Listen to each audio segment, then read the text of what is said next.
Good afternoon, everyone, and thank you for joining us for this month's In Search of Truth program, the 10th, hosted by the Wende Museum.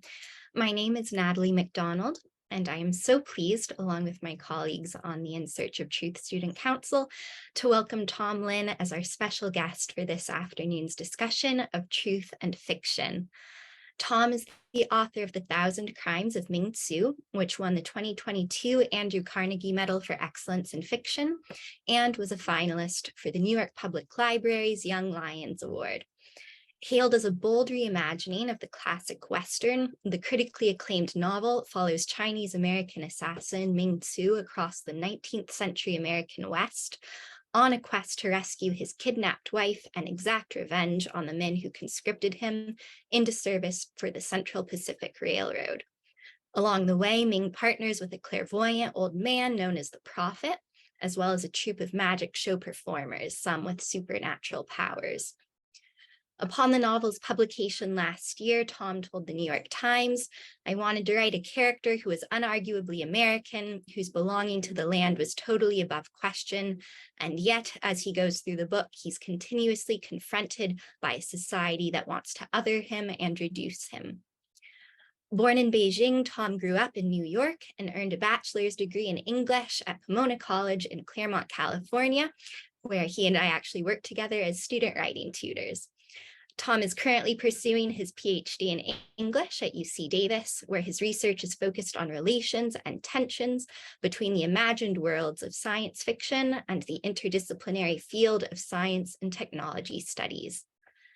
Today's program will feature a 45-minute discussion with Tom, followed by a 15-minute audience Q&A, both moderated by Student Council member Hannah Woolley. Viewers, we invite you to type your questions into the Q&A found at the bottom of your Zoom screen at any point during the program. We do ask that you please keep questions clear and concise. Tom, it's a real pleasure to have you with us this afternoon. On behalf of the In Search of Truth Student Council, thank you so much for joining us. We also extend our thanks to Susan Horowitz and Rick Feldman for generously supporting discussion series at the Wende Museum. And now I'd like to invite Hannah to begin our conversation. So thank you so much, Natalie, and thank you, Tom, for being here. We're so excited to have you. I'd love to start off this discussion kind of just talking about your inspirations and setting up for this novel. And I know Lexi has a question about that.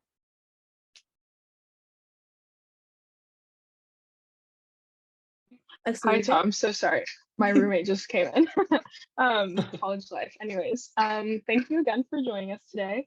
I'll start off by saying I loved reading about the magical realism and meticulous descriptions of landscapes that you utilize throughout your novel. It immediately reminded me of some of my favorite authors, such as Ray Bradbury, George Orwell, and Haruki Murakami. Were there any authors that you drew inspiration from or tried to reference or, I don't know, kind of emulate when creating The Thousand Crimes of Ming?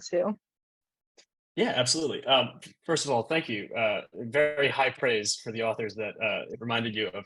I definitely had a couple of I think guiding stars when I was writing this.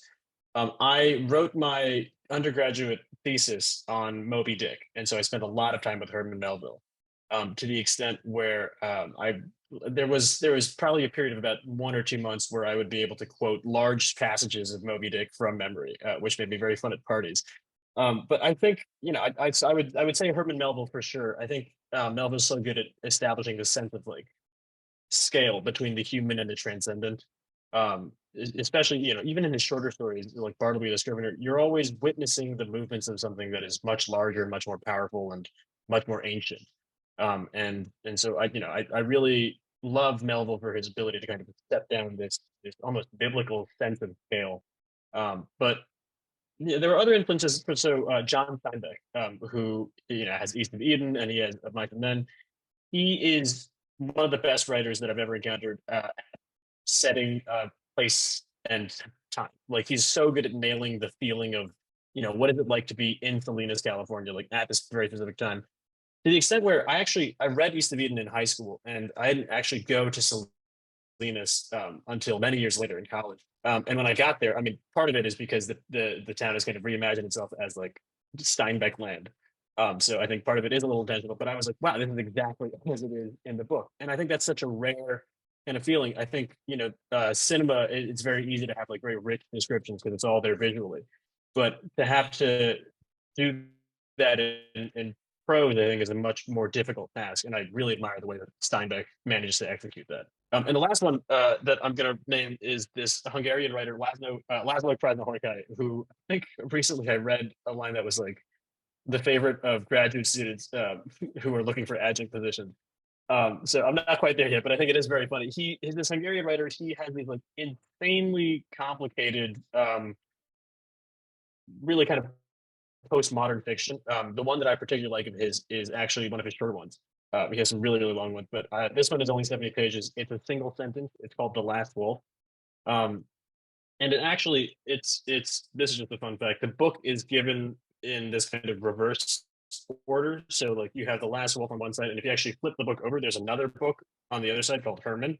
And so, even the reading experience is bizarre, but Krasznahorkai, I think, is unbelievable at like communicating the feeling of working. Like if you read his books, like you do feel like you're kind of working there alongside his characters. And you're in there with the stream of consciousness. It's very neurotic fiction.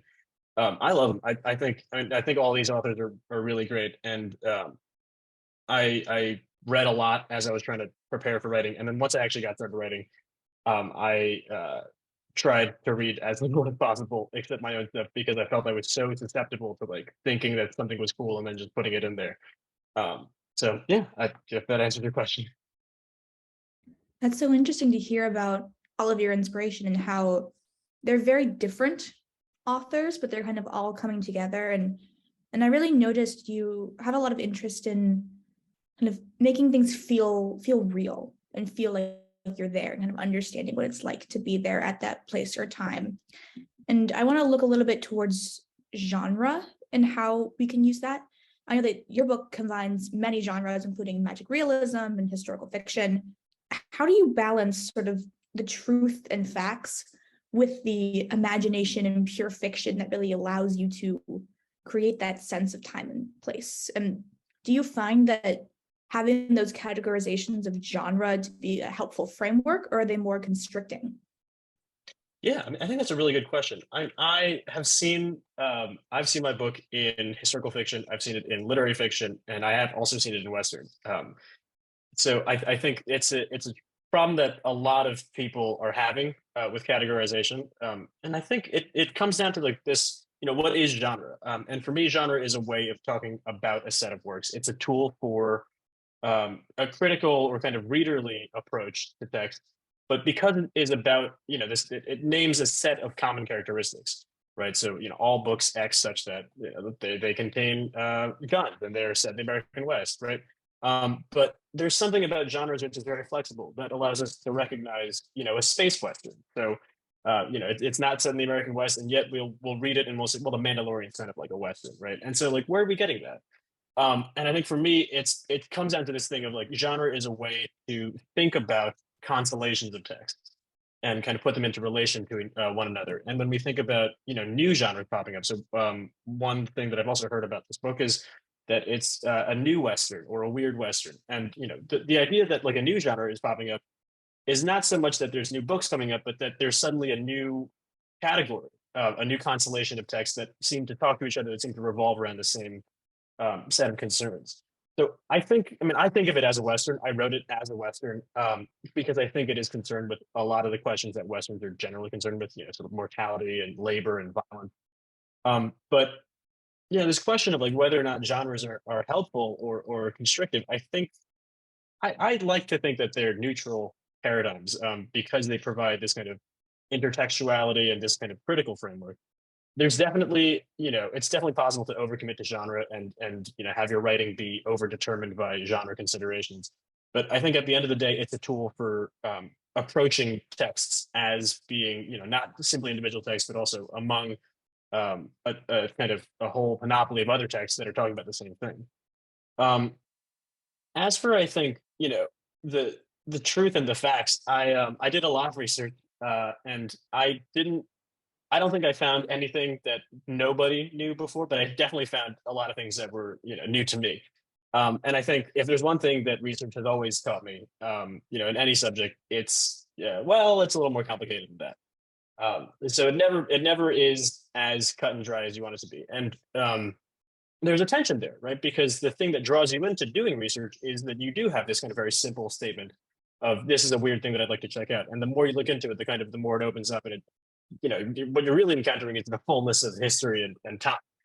And I think one thing that stood out to me about writing this, and trying to balance like the facts of history with fiction, is this kind of really convenient and tragic gap in the record that we have of these Chinese laborers as they're working on the railroad. Most of their letters, most of their documents, most of their kind of production that was not literally artifactual, most of that was lost in the 150 years it's been. And lost, right? Not really lost, but they were simply, no one decided to put them into an archive. And especially, thinking about it from like a kind of curatorial standpoint, right? The archive is these objects that we determine to be important for posterity.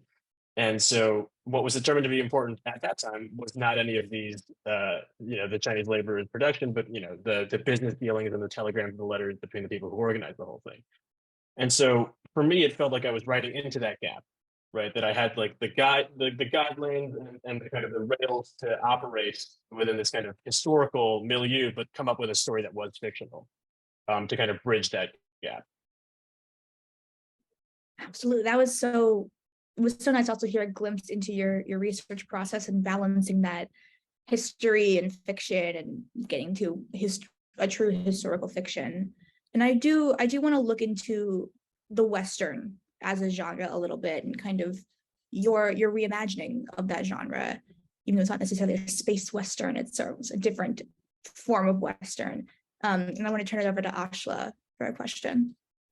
Yeah, hi Tom. So I was thinking about your use of the Western genre in the book, and I think specifically playing with like kind of the most distinctive of American histories and like idols in terms of our like a shared sense of culture. Because there's kind of nothing more like white patriarchal than the image of like a Marlboro cowboy on horseback. And so I was curious about like by interrogating a distinctly American genre of storytelling, I was wondering how you think you shed light onto like the truth of like an ultimately fantastical past and like this like kind of like fictitious sense of culture in the way that it's been like, Hollywoodized for like society. Yeah, absolutely. I think that's a great term that you use. Also, the kind of the fantastical past. I think the Western is. I'm pretty proud of the Western. Like as an American, it's the only genre that we came up with, and the rest of the world loves it. Like you get spaghetti Westerns, you have like samurai Westerns.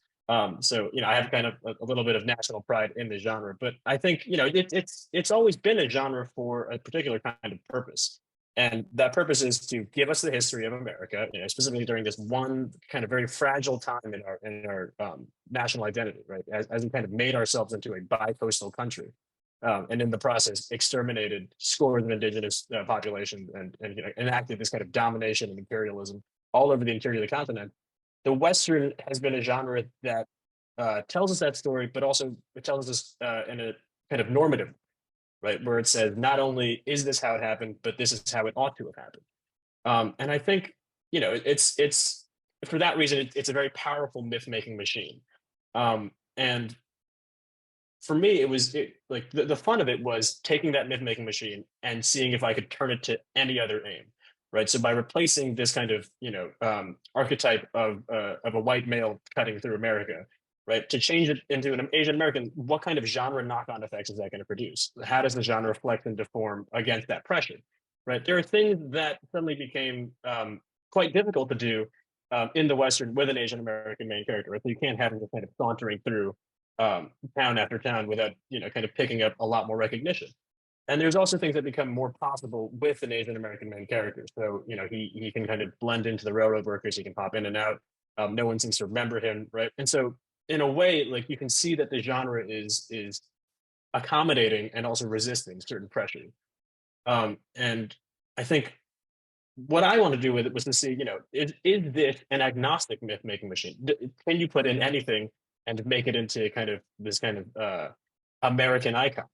Or is it something that is kind of always and already implicated in this imperial project?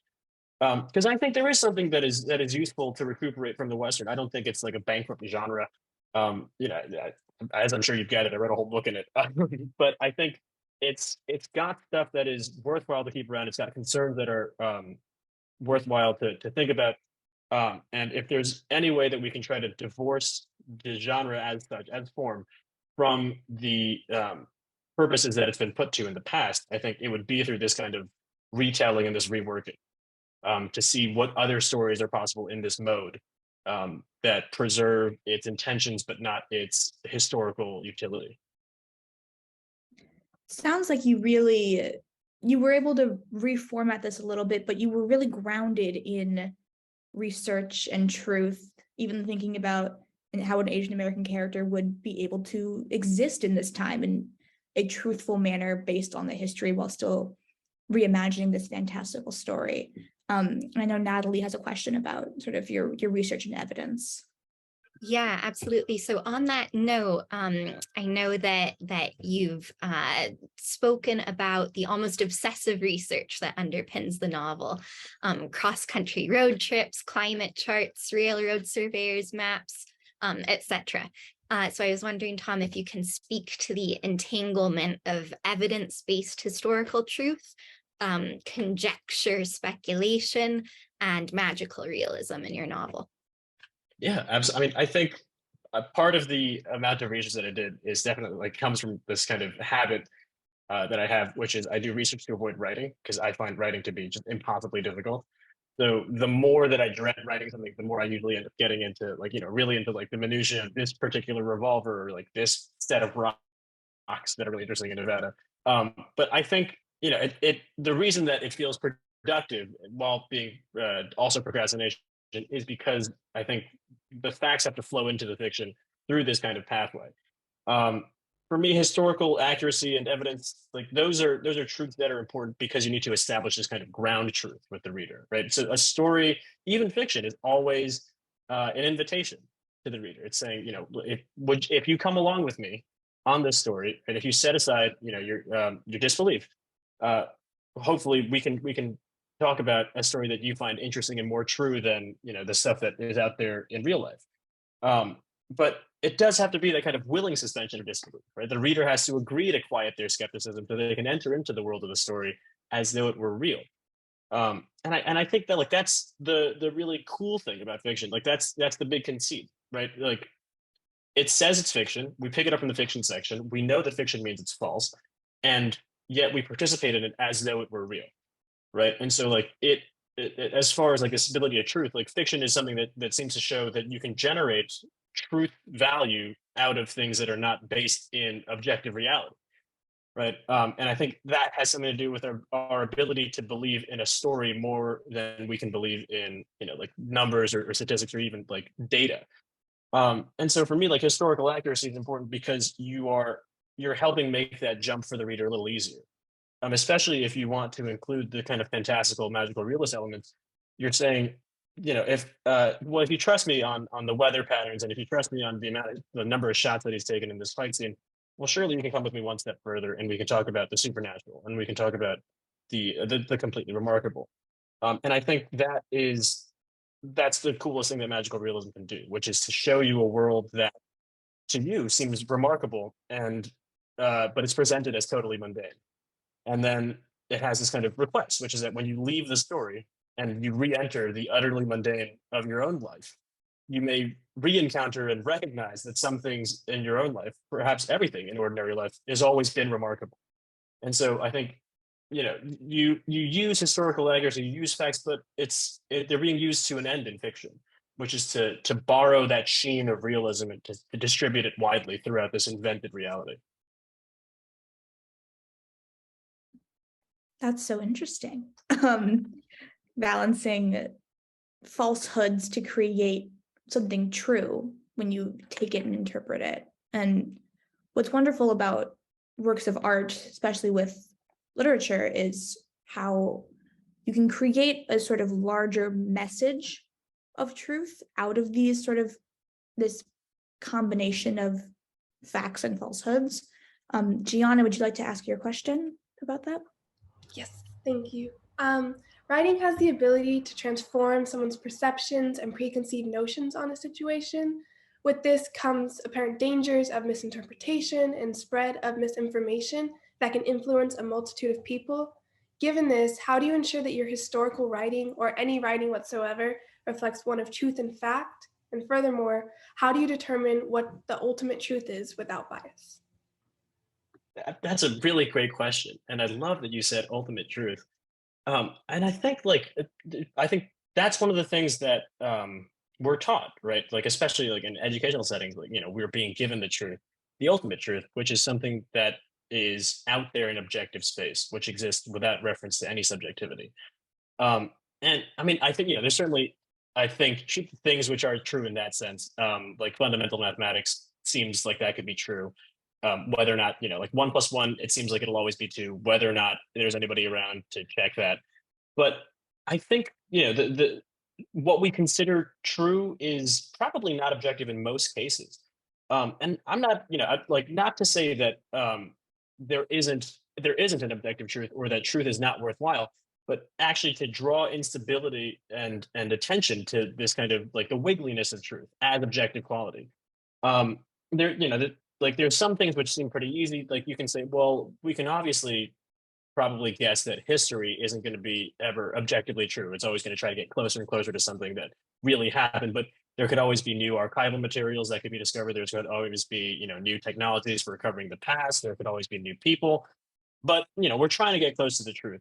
But I think there's even like you'll meet physicists who are operating at the absolute highest levels of their discipline, and they're working at that point just with math, right? And you say like like, well, surely you're closer to the objective truth, like ultimate truth. And most of them will tell you like we have no idea what's going on here, right? And like the quantum physicist Carlo Rovelli has this idea of relational quantum mechanics, which is you won't know the exact parameters of a quantum system unless you also include the observer, right? I think there's this kind of recognition as we kind of move into modernity that truth is a very unstable, slippery thing. Um, so I'm not sure that there is, and this is like the ultimate way to avoid having to say, how did I determine what the ultimate truth is without bias in my writing? I don't think there's ultimate truth. Like it seems like a very convenient way to escape the question, but I think that there really is not such a thing as ultimate truth in objectivity without bias. Um, and I think crucially, like even if there were, I'm not sure it would be worthwhile to pursue in the same way that we think of the pursuit of truth as being a noble pursuit. Um, Karl Marx has that immortal line in the Theses on Feuerbach where he says, "The philosophers have only interpreted the world. The point is to change it." Like I think the pursuit of truth is useful and noble because we hope that knowing the truth will help us build a world that is more just and sustainable and kind. And that's why we look for truth. We want to be told what the right thing is so that we can do it more. Um, but ultimately, I think that comes down like truth always comes down to people. There's only people in the world. Like society is just people talking to each other, and so searching for an objective truth, I think, without bias is a way to kind of miss the main argument, which is that truth is going to be something that is created and sustained by people and their interactions. And so, I mean, like even just thinking about like the research I did for this book, like you have to look at the weather charts, right? But you don't want to say it's 76 degrees. You want to pass that through the body because you're telling a story. And when you pass it through the body, you apply your own subjectivity to it. I'm committing to telling you that the world is like this, but to me. And when you say you agree or disagree, you're telling me that the world is like a different way to you. And so I think the way to reflect ultimate truth is probably to commit to the total subjectivity of truth. And I guess the other side of that is in order to get truth out of literature and the arts, you want to look for that subjective truth. Nothing comes into the world not made by human hands, at least when we encounter it. And so always remembering that there is a subjectivity in the mix, I think, is probably the only way forward to look for truth in a condition where truth becomes more and more unstable. Almost seems like no one knows what's going on. Before I move on to our next question, I do want to encourage our audience to feel free to put your questions in the Q&A down at the bottom. Thinking about subjectivity, everything that we encounter in terms of art comes from human hands, but it seems like sometimes there are certain subjective views that are seen and told over and over again that it almost becomes accepted as an objective truth. I would love to have Zora ask her question.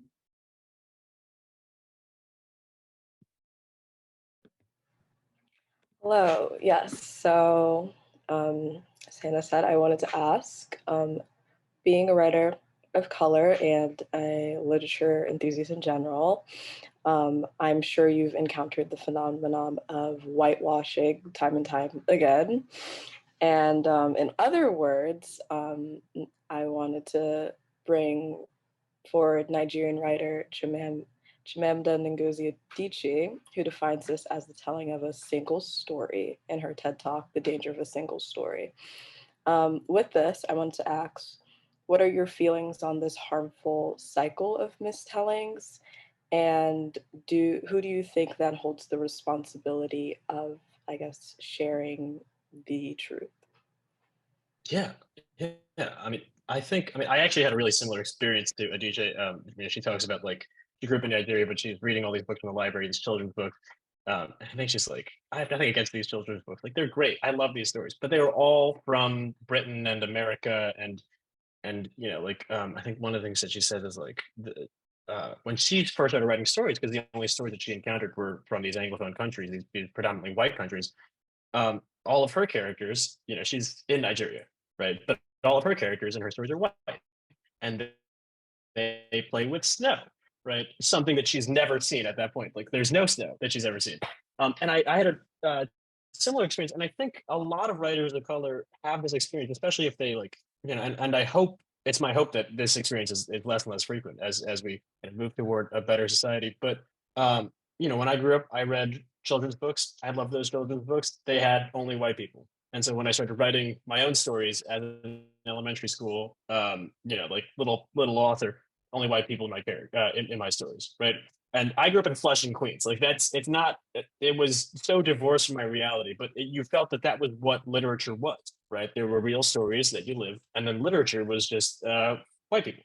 And so I think like the thing, like whitewashing single stories, these mistold narratives, I think are all manifestations of this kind of the primary evil at work, which is of course white supremacy. And white supremacy is crucially, it's a system that is unable to generate the conditions of its own arrest. It is never going to produce the situation in which it folds up and goes away. Right. The only thing that it has to do is reproduce continuously, like those conditions of its perpetuity. All of its arguments are tautological. So for whitewashing, right? Like the thing that you would hear is the reason that we changed this character's race to white is because if we didn't, no one would see the movie, right? And so we release the movie, and then people see the movie. It must be because we changed Zach's caliber, and nobody ever gets to formulate a counter argument because you never have an opportunity to see the movie where it wasn't like watched, right? So you have this kind of like infinite cycle that self-perpetuates about single stories, and I think it comes out of this kind of this laziness, like in people where you say like it's so much easier to think about a single story. It's so much easier not to encounter a multitude. And so I think the way to resist single stories, the way to resist mistellings, right, and to kind of share the truth, is to tell more stories. Right. If there's only one story out there, like make it a dozen, make it as many stories as there are people, because the danger and tragedy of the single story is that it collapses this multitude of unique human experiences into a single narrative archetype.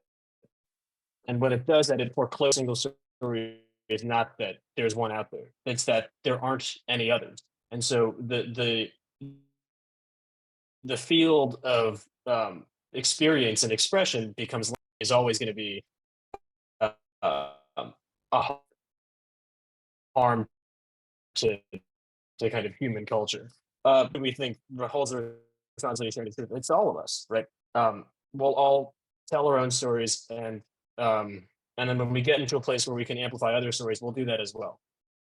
And by doing this, we can kind of overcome this dimensional reduction that is otherwise forced upon us. As we tell more stories and kind of diversify and open up literature to more just in general, of more perspectives, more stories, more experiences, I think that there's a balance between sort of reclaiming these sort of traditionally white stories versus creating something totally new. And I want to give Ashla a chance to ask her question about this topic. Yeah, thanks so much, Hannah. Another thing that this makes me think of is also like telling of stories in like different mediums too, in the ways that like literature can come through music, and like poetry can come through in like prose in some ways, if that makes sense.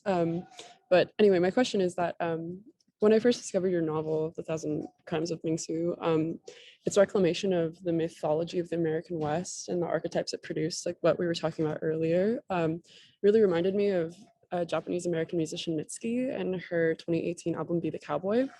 So in an interview with The Outline, she said of the album's concept that, quote, every time I would find myself doing exactly what the world expects of me as an Asian woman, I would turn around and tell myself, like, well, what would a cowboy do?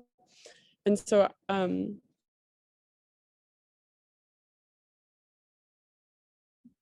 appears thought it was interesting that, like, which is like a looks like we might be losing Ashla, unfortunately. But to kind of finish up her really story, symbolic of oppression, and uses it to empower herself.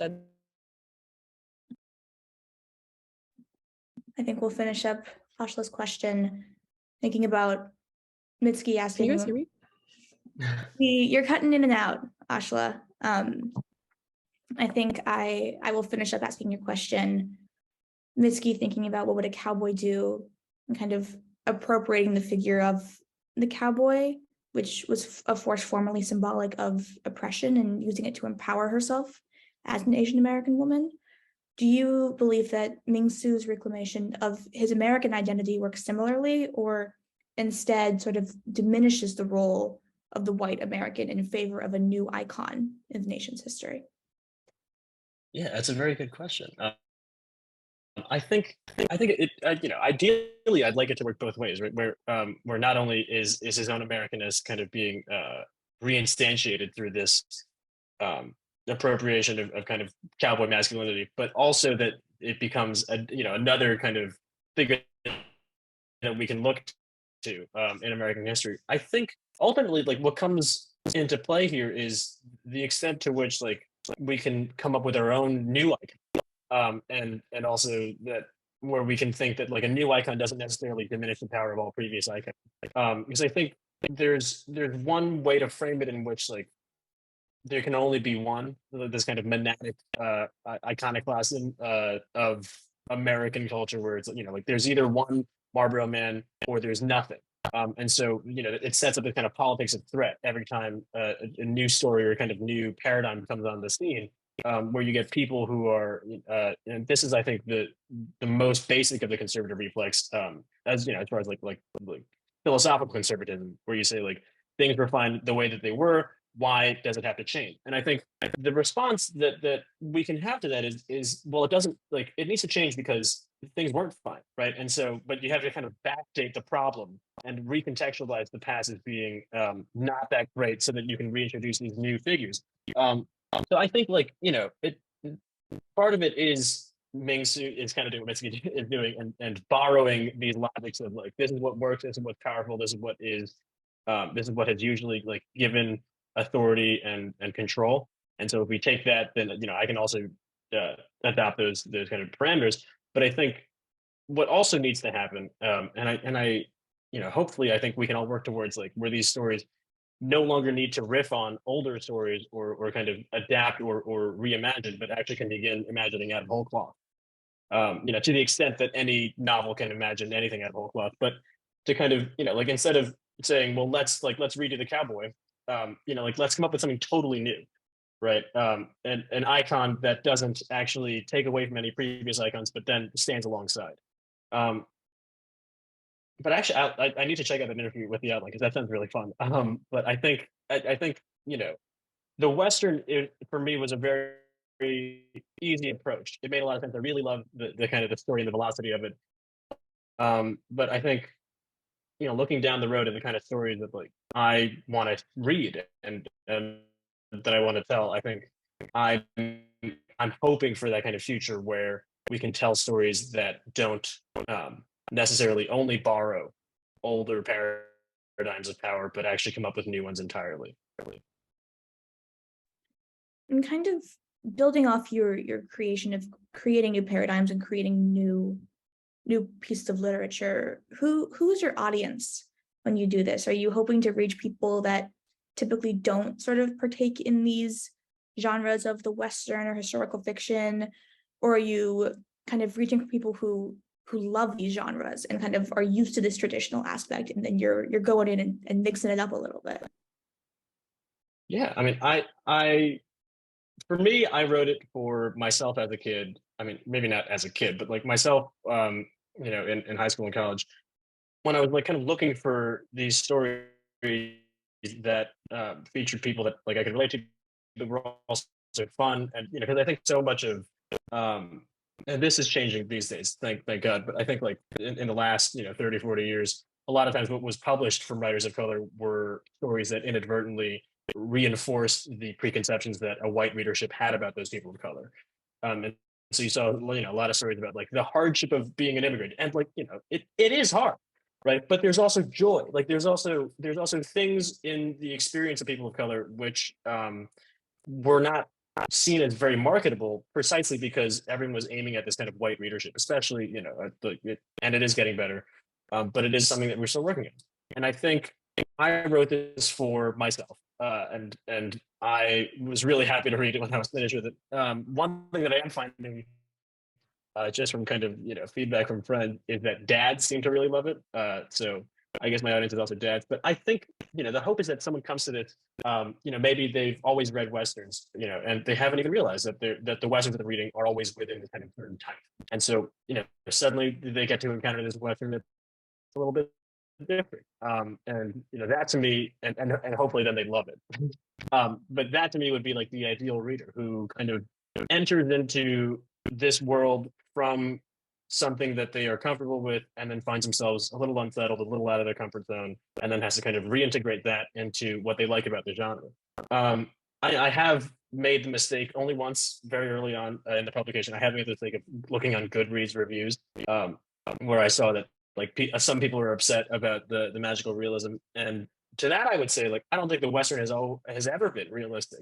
Like I don't think it's realistic. Like the Western has always been this kind of hyper real, exaggerated kind of way of storytelling, right? Where the main character will shoot somebody and they like get flown, they fly back 30 feet and through a plate glass window. Like the Western has always been about teetering on that edge of like believability, and kind of extracting from that fence post like this ultimate ideal of labor and masculinity and struggle. And I think so to me, it doesn't feel like I've pushed the genre in that respect too far. The magical realism seemed already there. I'm just kind of heightening it. But yeah, I mean, I hope that people come to it from other aspects of like from all the different valences that the novel touches, and find something new in it. But really, I wrote it for myself. I think that's a great way to approach things. If you like it, of course, someone else will. Now we can turn it to language, and kind of that's the number one tool of an author. And Emma has a really wonderful question about language. Yeah, I think, language, truth, it's all connected, right? Because any conversation we're having through a language. And I noticed in interviews that you've done in the past, and also actually in the book itself, in every part starts with a Chinese character. And you sometimes will answer questions using phrases from Chinese. And I'm curious if Chinese and English, if they hold different truths for you, if you think about the world differently thinking in each of them. I don't know how fluent you are in Chinese, but yeah, like I know that I speak English and also Russian, and I the world is different. Like the truth of the world is different when I speak them. And so if you could talk a little bit about that and then how it influenced your writing of the book, that would be lovely. Yeah, absolutely. I would say probably third or fourth grade fluent in verbal Chinese. Um, and I, for most of my life, was actually totally unable to read Chinese. And then I took an accelerated Chinese class for heritage learners like myself, actually last year. And at the end of it, I could read with enormous assistance and great difficulty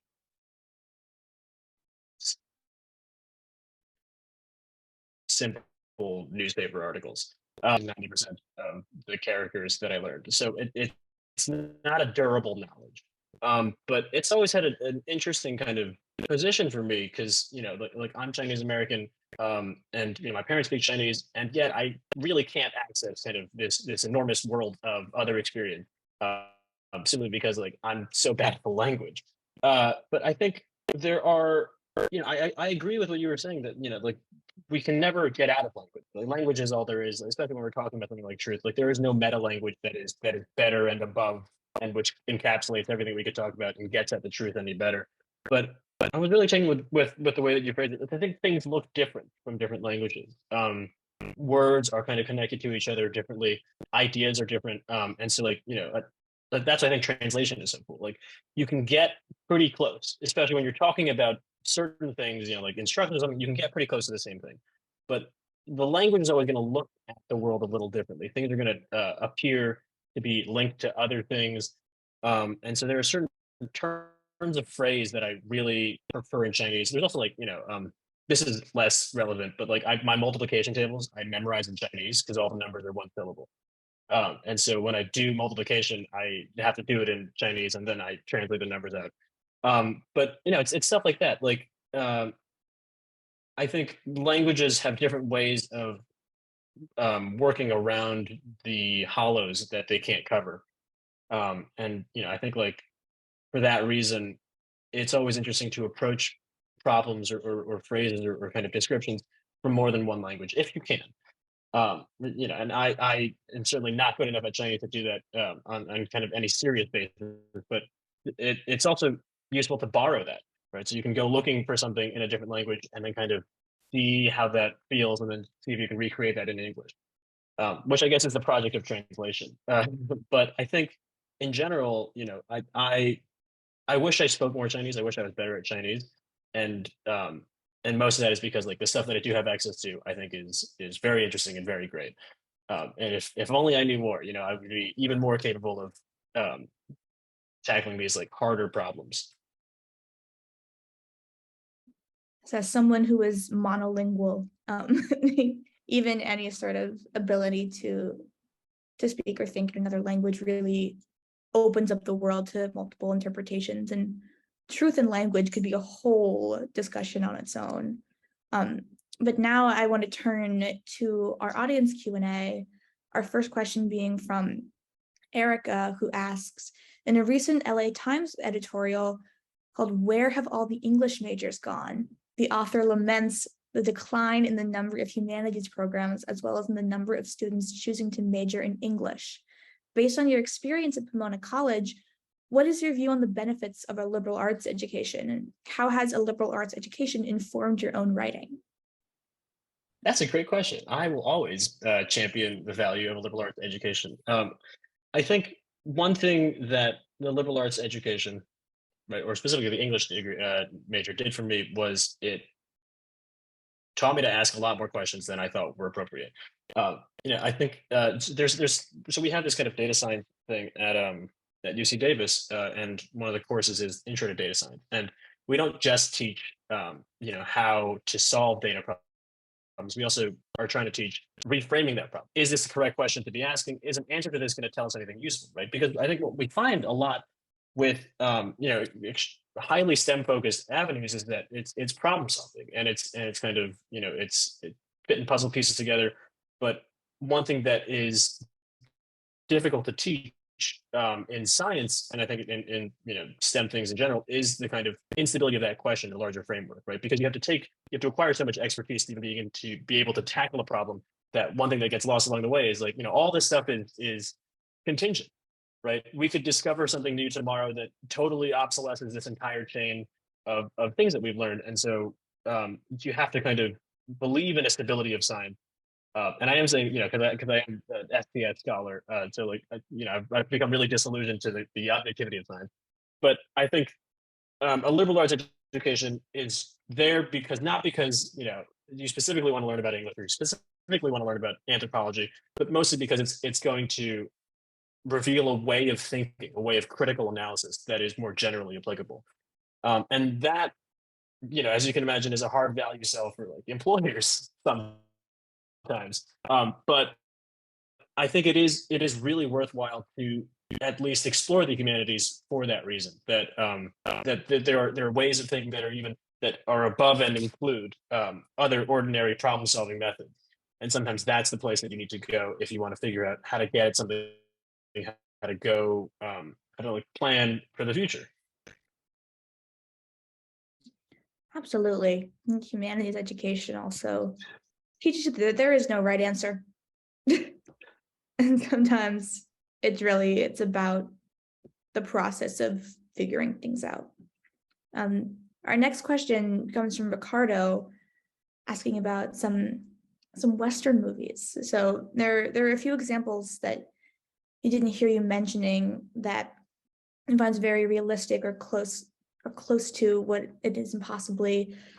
Number one being Dead Man by Jim Jarmusch. I'm not sure how to pronounce that.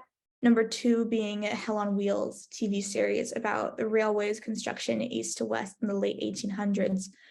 Well, right after the Civil War and General Grant was president. What are your opinions on those if you have watched them?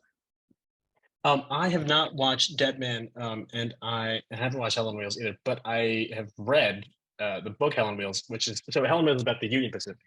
Quick recap: the Transcontinental Railroad was built by two companies: the Central Pacific from Sacramento eastward, and the Union Pacific from Omaha westward.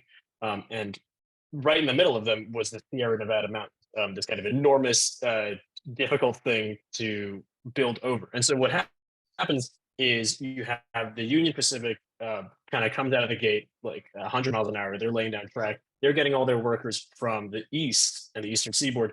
And a lot of those workers are people who are recently unemployed, i.e., they were veterans of the Civil War. And so and also like people would come out to work because they wanted to like get away from their family or like their neighborhood, and they developed this reputation for being hell on wheels because the towns that they would set up along the way were so unbelievably lawless and violent that like they got this kind of legendary mythology. And there was like a reporter who goes to one and he writes back and he's like, 3 murders in a weekend, no big deal. Like you can do anything in these towns. And so that's the Union Pacific, and that actually is quite accurate because see if you can figure out why we kept more records of these people. We have all their stuff. We have all their papers. We have all their letters. Like we know exactly what they were doing.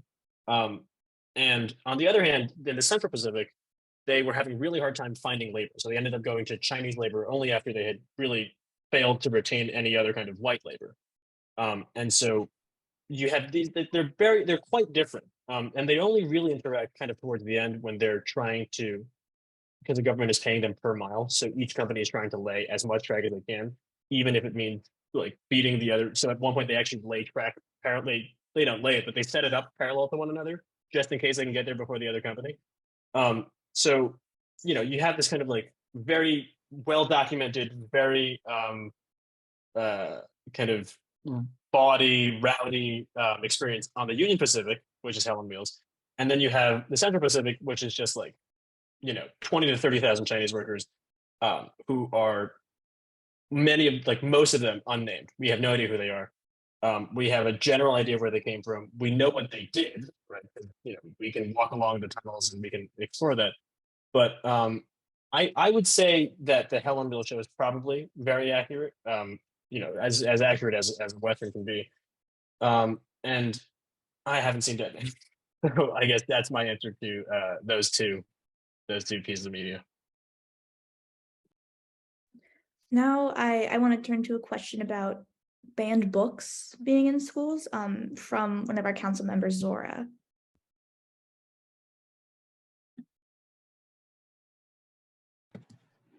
Hi again, but yes, as we all know, the United States has a history of banning books, especially books that dare to challenge white, heteronormative, capitalist ideals. So I wanted to know, what are your thoughts on censorship and the importance of keeping these banned books in schools and libraries? Yeah, I think banning books is one of the most repugnant things that society can do. And I think that I want to say almost in every case, a book should not be banned. I think there are definitely there are cases that you can make a pretty strong argument that they shouldn't be. I think there's a difference between banning a book and making the book and making sure that the people who come to the book are prepared for the book, right? So I think the immediate example that anyone who is pro banning books will go to is Mein Kampf. And they'll say well, surely no one should be able to read Mein Kampf. And I agree that most people should never read Mein Kampf, but it needs to remain there so that people can go to it and put it in context, understand something, right? When you ban a book, totally, when you try to excise it from the record, you also totally remove this entire thread of context, and an entire pattern of thinking, right? It's important to look at books, even evil books, to see where that evil comes from and to be able to localize it and be able to find ways to think about it and fight it in the future. So I think banning books is the dumbest thing you can do as a society, because I think it is always against the aims of culture to take productions of art out of the conversation, right? I don't care if a book is good or bad. You should be able to encounter it, and you should be able to talk about it, right? And I think there are certain books like Mein Kampf, that you need to be prepared for, that you need to be able to put in context. But that's also the function of a library, right? If you go up to a library and you're I would like to read the 10 most evil books you have, you'll also get a bunch of other books that put those books into context and teach you how to approach them, right? So I think simply naming books and trying to take them out of the record because you disagree with what they say, or that they have a gay person in them, or that they're aimed at children, I think I mean, I don't even think that we have to buy into the stated reasons for doing it. They're obviously doing it because they don't want to have their supremacy challenged. But I think in general, books should be preserved and read and put into context and put into conversation with other books as much as we can. I think that activity is one of the prime things that we do as human beings that is important. So yeah, I'm very against banning books. There's a special kind of truth that comes out of art, and banning that is a really restrictive way of being able to create one's own personal truth and kind of understand history in a greater context. For our last question, I want to kind of bring it over to our other council member, Lexi, who I think this will be a really great ending note for us. Sorry. Okay. So just to further build on what we've been talking about pretty much this whole time, how did you, kind of going back to the original idea, how did you develop the idea behind the 1,000 Crimes of Ming Su? And is there something about this topic that connected or revealed something greater about your own personal truth, or was it something that you just became interested in? And are there any other subjects or topics that you plan on covering or writing a little bit more about in the future? Yeah, I like to say, if I knew exactly where ideas come from, I would be there all the time. So I think I have a general idea of where Ming came from. I grew up in New York, and I didn't have a car until college, which is a really fun time to have a car for the first time in your life, because there are really no rules, as opposed to I imagine having one as a teenager. So I started driving to all these places. I went to Pomona, as we've discussed. So I went to Joshua Tree, went to Mojave Desert, on the Borrego, and I had never seen that kind of place in my life, and I wanted to write something that kind of captured that experience, this sense of wonder that I was experiencing. And I also knew, I was beginning to kind of like reckon with my own identity, and I also knew that I wanted to have an Asian American main character. And then I started doing research, and as I did research, the idea stabilized. I think the good thing about research is that it provides these guide rails of like what would be totally impossible to set up and what would be plausible. At least for me. I mean, that's my fictional kind of that's how I come up with fiction, because I hate having to choose between everything could happen. Literally anything could happen in fiction, and so for me, research is just a way of narrowing that field to a more manageable size. But I think, I think of it as it was a way of thinking through some questions. I don't think I have any answers, but I think it was good to explore them. And I think those are the same subjects that I'll be thinking about, going forward. I'm working on something right now. It's science fiction set in kind of big sky country. And it's about an immigrant family, but I think it's also interested in these questions of like mortality and redemption and America. I think, I don't know if I'll ever find the answer, but it's pretty fun to try and write something that gets close. So yeah. Well, thank you so much, Tom, for spending this time with us. This has been really, really wonderful to kind of hear about your process and your thoughts on truth and literature as a whole. And thank you to our audience for being here. I want to remind you that our next event will be Wednesday, November 23rd at 4 p.m. And we will be turning towards nonfiction with author Chris Vitale, who's just published his new book yesterday called How to Win the War on Truth. So very exciting stuff. And thank you all for being here today. It's been a pleasure. Thank you to the Wende and to the Student Council for having me.